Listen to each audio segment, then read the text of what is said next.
Okay, so today I wanted to talk about why you should smile, because I feel like not a lot of people talk about that a lot, like right now. So because smiling, it's like very important. Like it's like considered charity if you smile. So it also like helps you, like it helps your brain function better, it helps your health, and like it'll help you become a better person. And then when if other people around you will like appreciate you better too. So like let's say Kareem's like mad at somebody right now, so then I could just smile, and then in his brain, if I smile at him, he'll smile back. It's just something in his brain that it just happens. So it's really cool, and that it's like a lot of reward if you smile. You get like a lot. Like if you it's like nobody understands how much reward you'll get if you smile.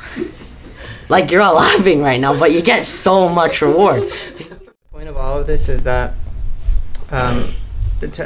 it's to have the high school students do the morning assembly, but also to train people on how to communicate.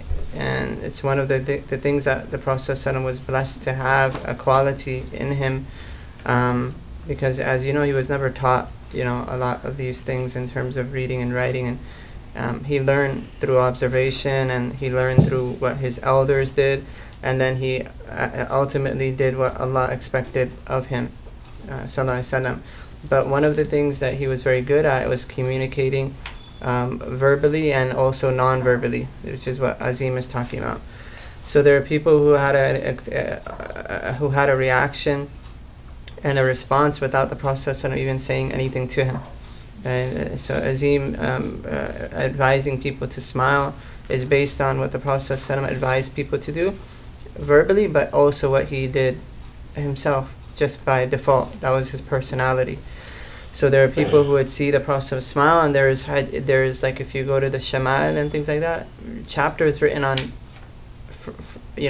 hadith narrations that people talked about how the Prophet smiled at them, right? So he didn't say anything to them, but he smiled at them, and there's chapters of books written about that, right? And so the Prophet also, outside of his action, also communicated that it's sadaqah, it's like a charity to smile, right? So again, to Azim's point, that if you smile at somebody, you're giving them something good, just like you're to give a charity.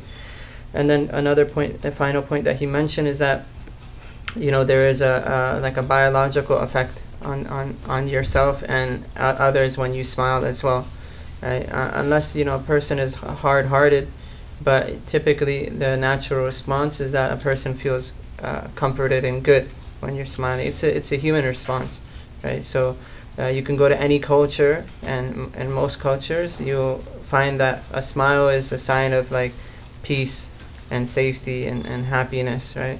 Like it's very hard to find a culture that, like, if you tickle the person and they don't smile, right? It's like a positive response, right? They're not going to be people who are going to get angry and punch you. Inshallah they don't. But part of the sunnah of the Prophet ﷺ and part of the qualities of our deen is to smile, and it's a form of non-verbal communication that is from the sunnah of the Prophet ﷺ. So jazakallah khair for the reminder, and inshallah we should try to do more of that here, including Ustad Rehan. So inshallah. Okay.